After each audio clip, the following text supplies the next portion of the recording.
Please introduce yourself and your involvement in IoT. Sure. Well, first of all, thank you, Bruce, for inviting me to speak with you.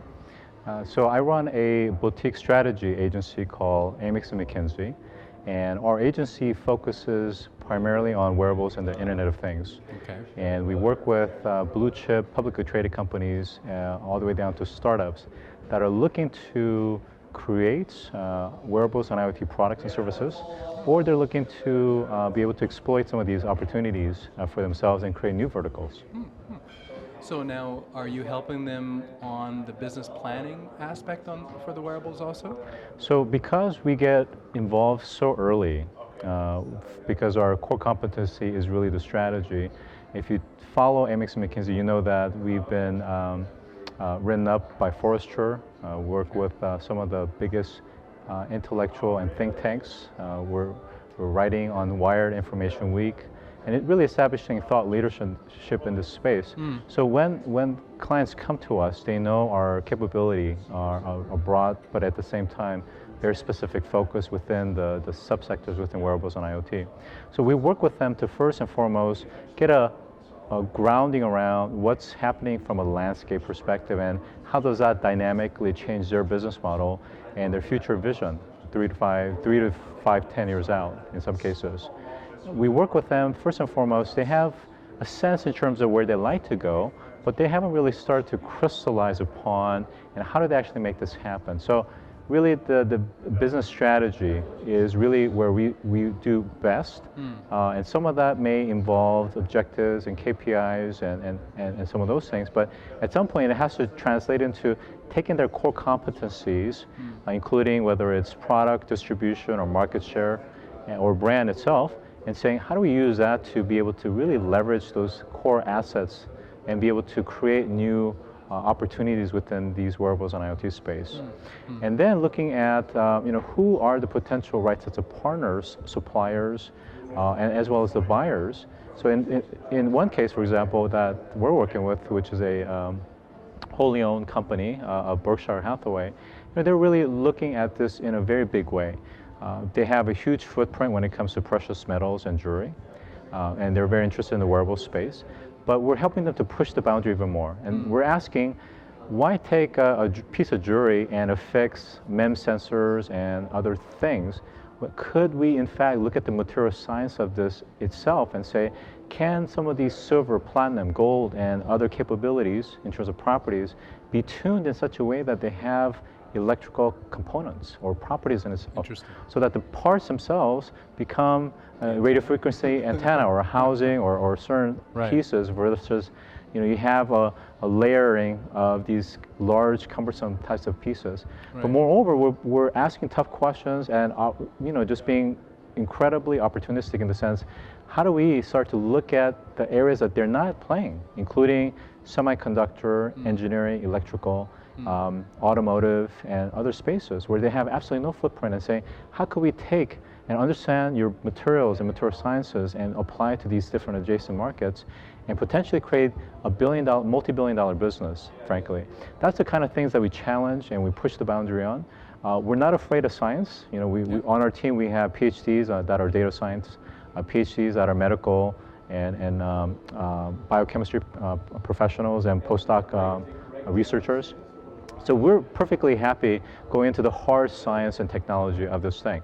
Moreover, in addition to working with them on the strategy formulation and the crystallization of it, we work with them to also do some very rapid prototyping and concept development.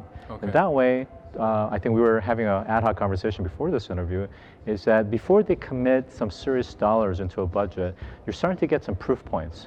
Because one of the things that IoT really is meant to do is to really help you to quantify and gather empirical data so that when executives, teams, management make decisions, it's really informed and it's unbiased as much as possible.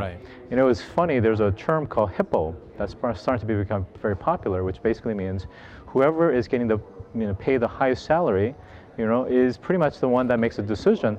But we have to start moving away from that into more hard empirical data and quantifiable data, and that's really the value of IoT from my perspective. So we work with them to, push out certain concepts, certain prototypes, get feedback and in very quick cycles to see if in fact is there in fact a market fit opportunity.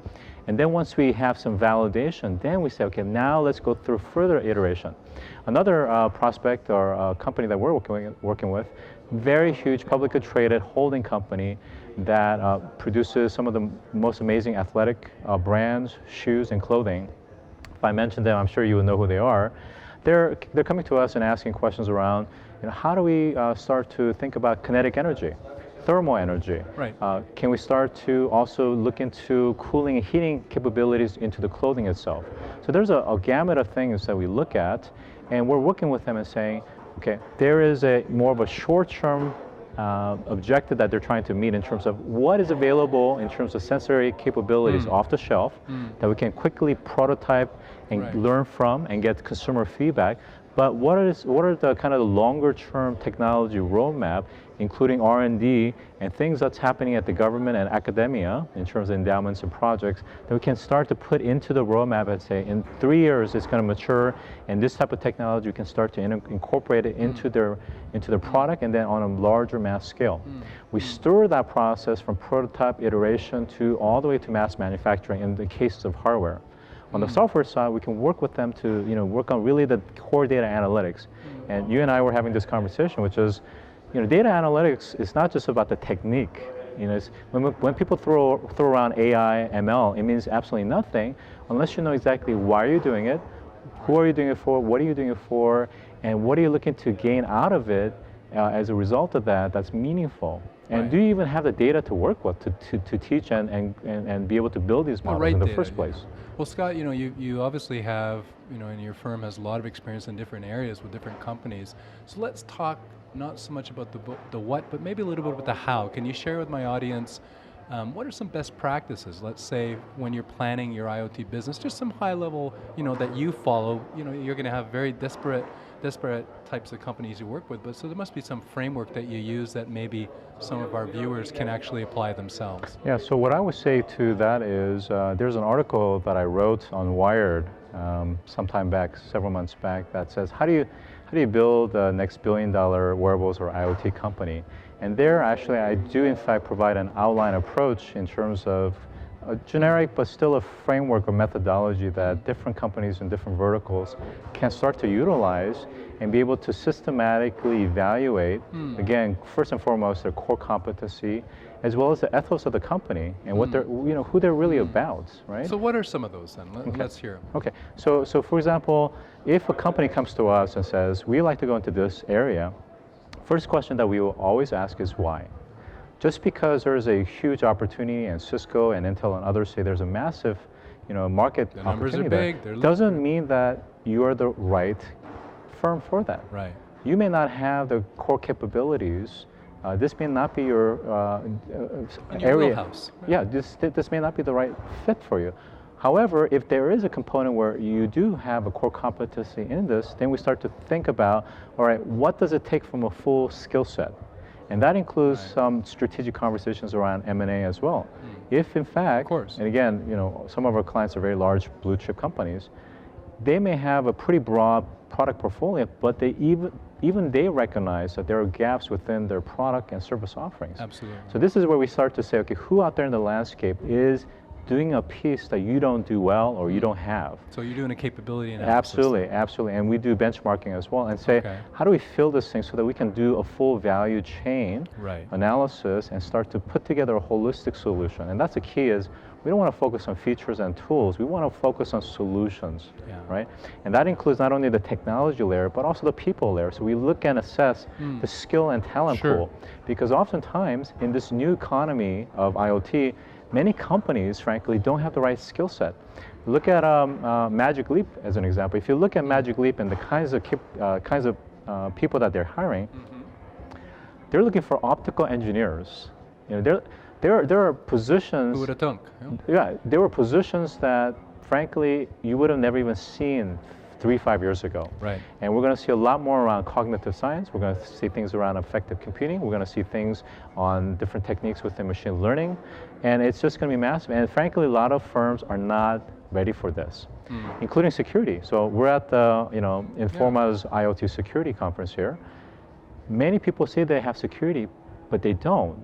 And not in the scale that we're talking about. We're talking about 50 to 200 billion potential connected devices by 2020. That's massive, right? It's a big number, yeah. Even just the PKI certificates alone is massive, but then how do you actually systematically aggregate this type of structure, unstructured data in different schematics, data schematics, because integration of data alone is a big, massive, the transformation and the cleansing in itself is very difficult. Well, once you gather that data, then the real value is the data analytics. What do you do with that? Yeah, and I think the point that we've spoken about is that it's not a matter of collecting data; it's a matter of collecting the right data, That's right. and it's about driving the right data by what's the information you need and what's the value you're trying to capture. That's right. So before Scott, before one of our viewers would maybe approach a company like yours, what would be your advice to them? Introspective advice to consider before going to the next step of say hiring a company like yours. Yeah, I think it's important to ask, who are we and who do we want to become? Okay. And I think that's a really important question or sets of questions to ask, because many times if you truly are running a built to last company, who you were 10, 20, 30 years ago is not going to be who you are now, nor is it going to be who you're going to be in the future.